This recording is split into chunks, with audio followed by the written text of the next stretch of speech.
ស្ត្រីម្នាក់នេះមានសមត្ថភាពអស្ចារ្យអាចព្យាបាលគ្រប់យ៉ាងបានតាំងពីនាងនៅក្មេងប៉ុន្តែឪពុកម្ដាយរបស់នាងមិនស្រឡាញ់នាងទេហើយបានបង្ខំនាងឲ្យរៀបការជំនួសប្អូនស្រីរបស់នាងជាមួយបុរសអ្នកមានម្នាក់ទោះជាយ៉ាងណាពេលនាងមកដល់ផ្ទះរបស់បុរសអ្នកមាននោះភ្លាមនាងក៏ធ្វើឲ្យគេមិនពេញចិត្តសត្វស្លាបតូចមួយដែលនាងធ្លាប់ជួយព្យាបាលបានហោះមកបន្ទោលបងលើគាត់ដោយភ័យខ្លាចនាងក៏ប្រញាប់ប្រាប់អ្នកបើកបរឲ្យបើកឡានចេញហើយគេចផុតពីកំហឹងរបស់គាត់បានទាន់ពេលមិនយូរប៉ុន្មាននាងបានត្រឡប់មកផ្ទះរបស់បុរសអ្នកមាននោះវិញអ្នកបើកបរបានព្រមាននាងឲ្យខិតខំធ្វើអ្វីគ្រប់យ៉ាងដើម្បីផ្គប់ចិត្តគាត់ហើយនាងក៏ព្រមទាំងមិនសូវចង់ព្រម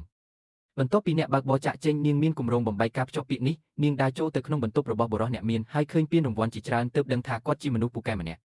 ភ្លាមនោះនាងក៏ឃើញមកុដផ្កាមួយវាមើលទៅដូចមកុដផ្កាដែលនាងធ្លាប់ធ្វើឲ្យមិត្តកុមារភាពរបស់នាងកាលនោះនាងមិនទាន់បាននិយាយលាពីគេទេមុនពេលឪពុកម្ដាយបង្កើតរបស់នាងនាំនាងទៅចាប់តាំងពីពេលនោះមកពួកគេមិនដែលជួបគ្នាទៀតឡើយនៅពេលនោះបុរសអ្នកមានក៏ដើរចូលមកគាត់ខឹងយ៉ាងខ្លាំងហើយដកមកុដផ្កានោះពីដៃនាងវិញដោយចោទថានាងគ្មានសុជីវធម៌ដែលហ៊ានប៉ះរបស់គាត់ដោយនឹកឃើញគោលបំណងចង់បំផ្លាញការភ្ជាប់ពាក្យនាងក៏ស្ដោះទឹកមាត់ទៅលើឥតដោយចេតនាហើយនិយាយថានាងពិតជាគ្មានសុជីវធម៌មែនមិនយូរប៉ុន្មានអ្នកទាំងពីរក៏ចាប់ផ្ដើមឈ្លោះប្រកែកគ្នាខណៈពេលដែលបុរសអ្នកមានកំពុងស្រែកដោយកំហឹងម្ដាយរបស់គាត់ក៏ចូលមកហើយប្រាប់ថាយាយរបស់គាត់បានដួលសន្លប់ពួកគេក៏ប្រញាប់ទៅមើលស្ថានភាពរបស់លោកយាយបាននិយាយថាបំណងប្រាថ្នាតែមួយគត់របស់គាត់គឺចង់ឃើញចៅប្រុសរៀបការហើយសង្ឃឹមថាពួកគេនឹងចុះបញ្ជីអាពាហ៍ពិពាហ៍ភ្លាមប៉ុន្តែអ្នកទាំងពីរបដិសេធដោយមិនស្ទាក់ស្ទើរព្រោះគ្មាននរណាចង់រៀបការជាមួយគ្នាទេឃើញពួកគេមិនព្រមលោកយាយក៏នឹកឃើញដំណោះស្រាយមួយគាត់ឲ្យពួកគេចុះហត្ថលេខាលើកិច្ចសន្យាថាប្រសិនបើរយៈពេល3ខែក្រោយពួកគេនៅតែមិនស្រឡាញ់គ្នានោះការភ្ជាប់ពាក្យនឹងត្រូវលុបចោលមុននឹងចាក់ចេញម្ដាយរបស់គាត់បានឲ្យកាត់ខ្មៅគ្មានដែនកំណត់មួយដល់នាងជាអំណោយពីលោកយាយនាងមិននឹកស្មានថាពួកគេមានចិត្តល្អបែបនេះឡើយដូច្នេះនាងក៏សម្រេចប្រើសមត្ថភាពព្យាបាលរបស់នាងដើម្បីព្យាបាលលោកយាយយប់នោះនាងបានទៅបន្ទប់លោកយាយតែម្នាក់ឯងលោកយាយសប្បាយចិត្តណាស់ដែលបានឃើញនាងប៉ុន្តែមិនយូរប៉ុន្មានក៏សន្លប់ម្ដងទៀតនាងប្រញាប់ចាប់ដៃលោកយាយហើយចាប់ផ្ដើមប្រើអំណាចព្យាបាលទិដ្ឋភាពនេះត្រូវបានបុរសអ្នកមានឃើញដោយចៃដន្យភ្លាមនោះគាត់នឹកឃើញក្មេងស្រីម្នាក់កាលពី15ឆ្នាំមុន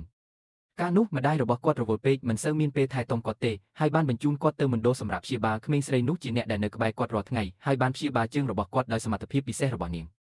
ក្រោយមកនាងបានបាត់ខ្លួនដោយមិនបាននិយាយលាហើយគាត់បានស្វែងរកនាងអស់រយៈពេល16ឆ្នាំគាត់មិនដែលនឹកស្មានថាគូដណ្ដឹងរបស់គាត់គឺជាក្មេងស្រីម្នាក់នោះឡើយនៅពេលនោះម្ដាយរបស់គាត់បាននាំវេជ្ជបណ្ឌិតចូលមកវេជ្ជបណ្ឌិតមានការភ្ញាក់ផ្អើលយ៉ាងខ្លាំងដោយនិយាយថាសុខភាពរបស់លោកយាយបានប្រែប្រួលទៅជាល្អខ្លាំងមិនគួរឲ្យជឿនៅពេលលោកយាយឃើញមុខនាងស្លេកស្លាំងគាត់ក៏ជំរុញឲ្យនាងទៅសម្រាកប៉ុន្តែពេលនាងដើរទៅដល់មាត់ទ្វារនាងក៏ដួលសន្លប់ដោយសារប្រើអំណាចច្រើនពេកសំណាងល្អបុរសអ្នកមានបានចាប់នាងទាន់គាត់សួរនាងថាហេតុអ្វីបានជានាងមានសមត្ថភាពព្យាបាលបែបនេះប៉ុន្តែដោយខ្លាចថាអាថ៌កំបាំងរបស់នាងនឹងនាំគ្រោះថ្នាក់មកនាងក៏បដិសេធមិនទទួលស្គាល់ឃើញនាងមិនព្រមប្រាប់ក៏គាត់អាចត្រឹមតែបញ្ជាឲ្យជំនួយការស៊ើបអង្កេតពីប្រវត្តិរបស់នាងប៉ុន្តែលទ្ធផលបង្ហាញថានាងមិនធ្លាប់ទៅរស់នៅមណ្ឌលសម្រាប់ព្យាបាលនោះឡើយគាត់មិនព្រមជឿទេយប់នោះគាត់បានសួរនាងថាតើនាងធ្លាប់ស្នាក់នៅមណ្ឌលសម្រាប់ព្យាបាលដែរឬទេប៉ុន្តែនាងបានដេកលក់ទៅហើយនៅពេលនោះខ្សែដែលនាងពាក់នៅរបស់នាងក៏លេចចេញមកវាគឺជានិមិត្តសញ្ញានៃសេចក្តីស្រឡាញ់ដែលគាត់ធ្លាប់ប្រគល់ឲ្យក្មេងស្រីម្នាក់នោះកាលពីអតីតកាល